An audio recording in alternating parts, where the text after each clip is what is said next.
Assalamualaikum warahmatullahi wabarakatuh. Hai teman-teman semua, apa kabarnya hari ini? Senang sekali saya Afriansyah bisa menyapa kembali para pejuang ASN tahun 2023. Selamat datang di Nurse Education Channel. Buat kalian yang baru bergabung di channel ini, yuk bantu channel ini semakin berkembang dengan cara tekan tombol subscribe-nya sekarang juga, karena subscribe itu gratis ya. Dan jangan lupa untuk tekan tombol like, share, dan komen sebanyak-banyaknya. Oke teman-teman, seperti biasa kita hari ini akan latihan soal lagi untuk persiapan tes kompetensi teknis khususnya tenaga perawat rekrutmen P3K tahun 2023. Yuk langsung saja kita ke contoh soalnya. Oke teman-teman, kita ke soal yang pertama. Seorang perempuan 29 tahun dengan G3P1A1 dengan usia kehamilan yaitu 28 minggu. Datang ke ruang bersalin dengan keluhan keluar darah tiba-tiba berwarna merah terang. Pasien menyatakan darah tiba-tiba keluar saat pasien tidur dan tidak merasakan nyeri. Hasil pemeriksaan fisik diperoleh data kontraksi negatif, tekanan darah 100/60, nadi 82 kali per menit, dan DJJ dalam batas normal, yaitu 143 kali per menit. Apakah penyebab perdarahan pada pasien tersebut? A. Ruptur uteri, B. Plasenta previa, C. Solusia placenta, atau D. Mola hidatidosa, atau E. Abortus incomplete. Oke teman-teman, di soal yang pertama kita disuruh menentukan apa sih sebenarnya penyebab dari perdarahan yang dialami oleh pasien ini. Dikatakan pada pasien ini adalah seorang perempuan dengan G3P1A1 dengan usia kehamilan 28 minggu, yang dimana datang ke ruang bersalin dengan keluar darah ya tiba-tiba, yaitu berwarna merah terang. Nah, ini yang menjadi perhatian khusus atau keyword atau kata kunci dari soal ini. Dan pasien juga menyatakan darah ini keluar secara tiba-tiba saat pasien tidur dan tidak merasakan nyeri. Hasil pemeriksaan fisik diperoleh data kontraksinya negatif, tekanan darah dalam batas normal, nadi dalam batas normal, dan DJJ juga dalam batas normal. Nah, ketiga data ini yang telah kita kumpulkan tadi ya, kita bisa menuju satu kasus ya yang disebut dengan placenta previa. Mengapa saya pilih placenta previa? Karena placenta previa adalah salah satu gangguan kehamilan atau kejadian yang paling khas ya, karena yang pertama perdarahannya yang tidak dirasakan dengan nyeri, yang kedua tidak adanya kontraksi, dan yang ketiga adalah darahnya berwarna segar atau berwarna merah terang. Nah, itu merupakan salah satu gejala atau tanda dari terjadinya perdarahan placenta previa. Ya, yang dimana didukung dengan usia kehamilan yaitu 28 minggu. Dan menyatakan darah tiba-tiba keluar saat pasien tidur dan juga tidak merasakan nyeri. Yang dimana placenta previa biasanya belum terjadi sampai menjelang akhir trimester kedua atau sesudahnya. Oke, jadi jawabannya benar adalah yang yang B adalah placenta previa. Ruptur uteri adalah salah satu kejadian atau terjadi secara tiba-tiba saat persalinan yang dimana menyebabkan perdarahan yang diakibatkan terjadinya robekan pada dinding uterus. Yang kedua adalah solusio placenta, yang dimana solusi placenta adalah salah satu perdarahan yang dirasakan dengan nyeri dan terjadinya kontraksi, dan warna perdarahannya juga merah yang agak sedikit kecoklatan. Nah, terkadang yang menjadi kesulitan kita dalam menjawab soal adalah kadang kebalik antara placenta previa dan solusio placenta. Dan yang ketiga adalah mola hidatidosa. Nah, ini juga sangat familiar sekali ya, karena mola hidatidosa adalah salah satu gangguan kehamilan yang juga disebut dengan hamil anggur. Dan yang terakhir adalah abortus incomplete, yang dimana ini salah satu bentuk keguguran yang dimana hasil konsepsi masih tertanam di rahimnya. Oke teman-teman, kita lanjut ke soal nomor 2. Oke teman-teman, kita ke soal nomor 2. Seorang perempuan 30 tahun dengan G3P2A0, yaitu umur kehamilan 38 minggu, dirawat di ruang bersalin dengan keluhan tiba-tiba keluar air ketuban dan ingin meneran. Pasien tampak tegang dan diaporesis. Hasil pemeriksaan fisik diperoleh data yaitu tekanan darah 110/80, frekuensi nadi 110 kali per menit, dan DJJ 140 kali per menit dengan pembukaan 10 cm. Ketuban sudah pecah. Apakah tindakan yang tepat dilakukan pada pasien tersebut? A. Mempersiapkan alat persalinan. B. Mengajarkan relaksasi nyeri. C. Mengobservasi kontraksi. D. Memimpin persalinan. Atau E. Mengobservasi DJJ. Oke teman-teman, di soal nomor 2 kita disuruh menentukan tindakan keperawatan yang tepat pada kasus ini, ya, yang dimana dikatakan pada kasus seorang ibu hamil dengan kehamilan yang ketiga dengan usia kehamilan 38 minggu dirawat di ruang bersalin dengan keluhan tiba-tiba keluar air ketuban dan ingin meneran. Saat ini pasien tampak tegang dan pucat, ya. Dari hasil pemeriksaan dalam batas normal dan pembukaan sudah masuk 10 cm dan kepala sudah masuk HAUT 3 dan ketuban sudah pecah.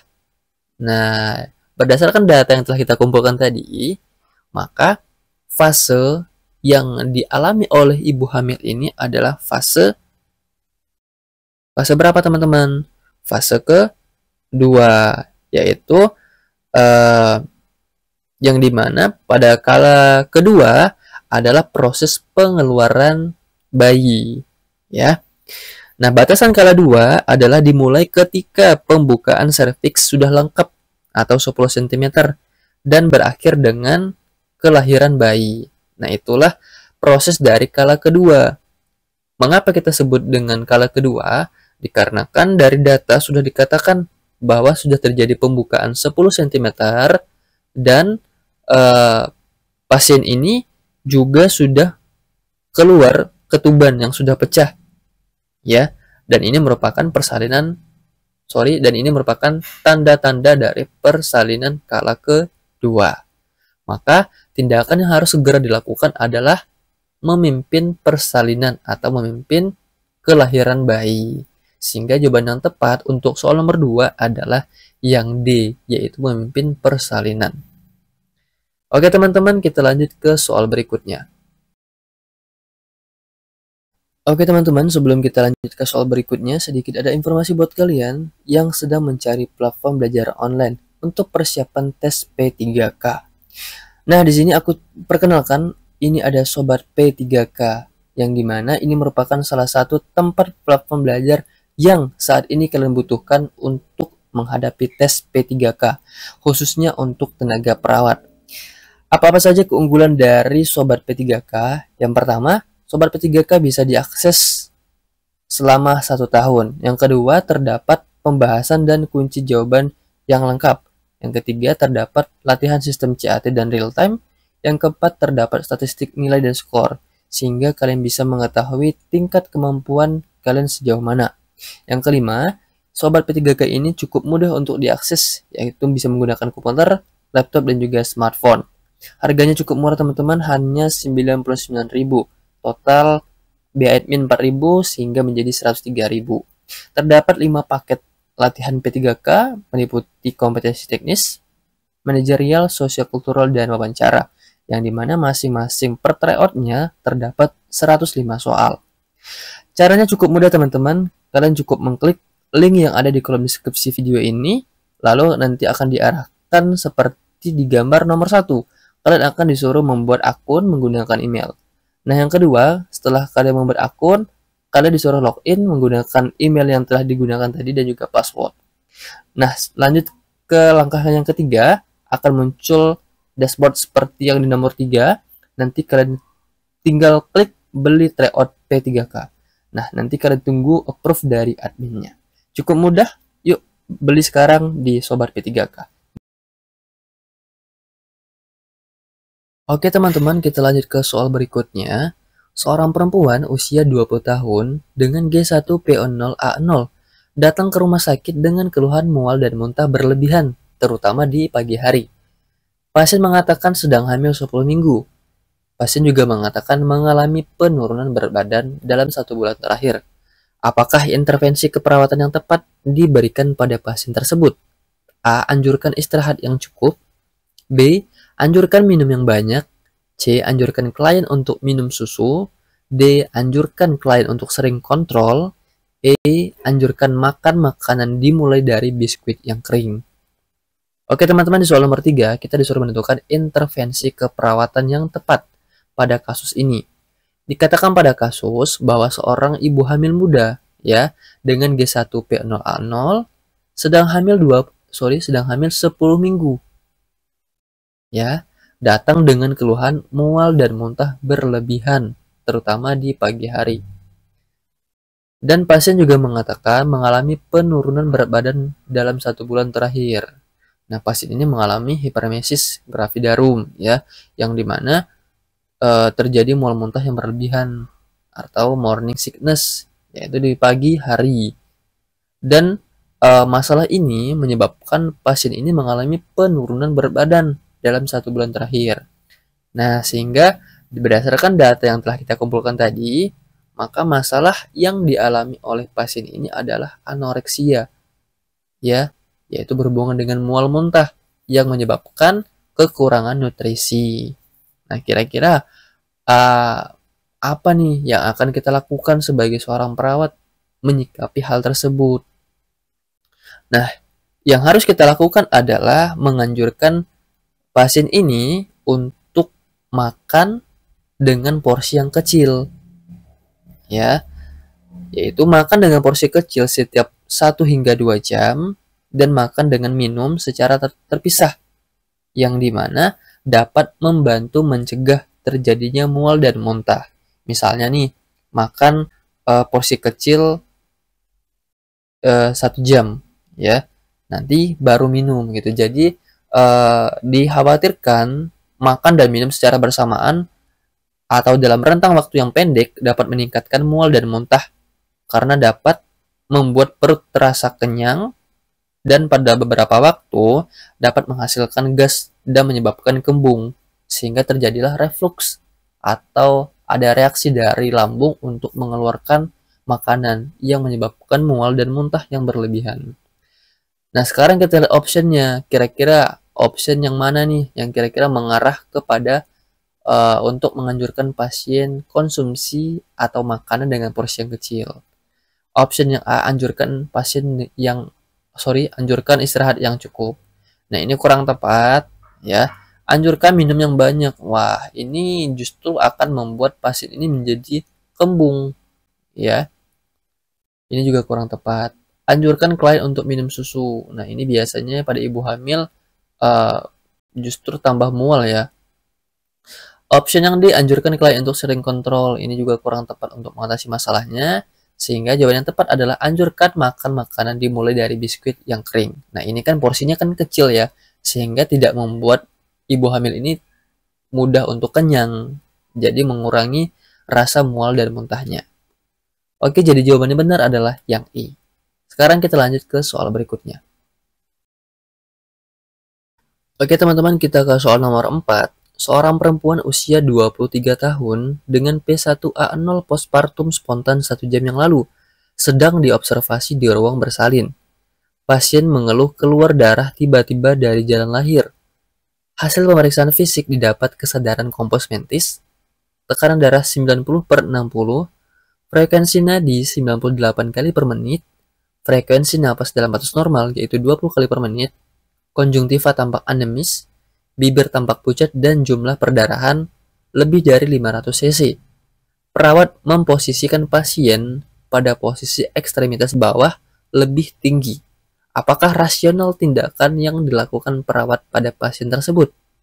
A. Mengurangi perdarahan, B. Meningkatkan sirkulasi ke otak, C. Membantu tekanan darah, D. Memberikan kenyamanan kepada pasien, atau E. Memudahkan perawat dalam melakukan tindakan. Baik teman-teman, di soal nomor 4 adalah jenis kasus perdarahan pada ibu dengan postpartum. Yang dimana yang ditanyakan pada soal adalah rasional tindakan. Tindakan apa ini? Yuk kita baca sekali lagi ya. Yang dimana pada kasus dikatakan seorang ibu telah melahirkan spontan 1 jam yang lalu.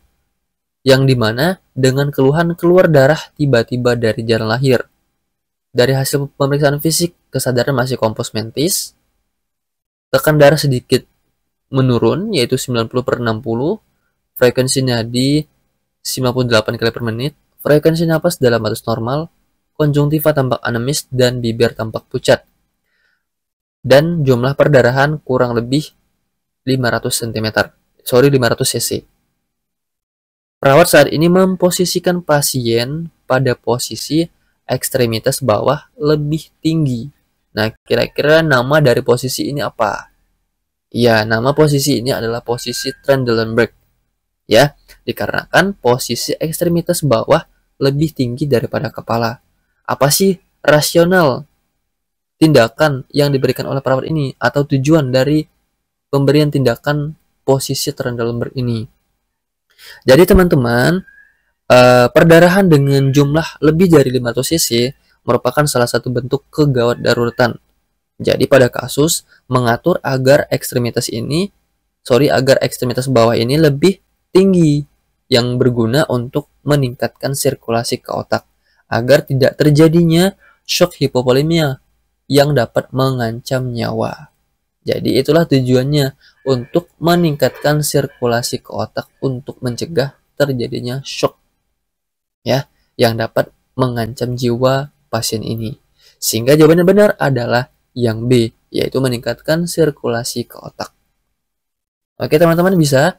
Sekarang kita lanjut ke soal berikutnya. Baik teman-teman, tidak terasa sudah di akhir video. Terima kasih buat kalian yang telah menonton video ini sampai selesai. Semoga adanya video ini bisa membantu teman-teman semua untuk mempersiapkan diri untuk tes P3K dan juga PNS. Semoga kalian bisa lulus dengan nilai yang memuaskan dan dengan pilihan penempatan masing-masing. Terima kasih. Assalamualaikum warahmatullahi wabarakatuh.